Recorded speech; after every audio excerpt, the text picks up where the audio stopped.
This is how to tell why your car isn't starting.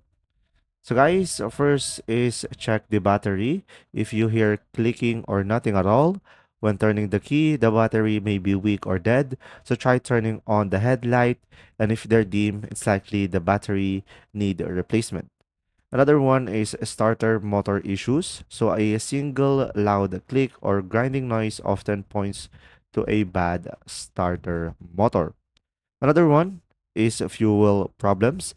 If the engine cranks but won't start, you might have a low fuel, a clogged fuel filter, or a failed fuel pump. Another one is ignition problems. So you might have a faulty spark plugs, ignition coil, or wiring that can stop the engine from firing.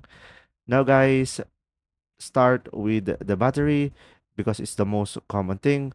But if it still won't start, get a mechanic or call a mechanic to scan for error code.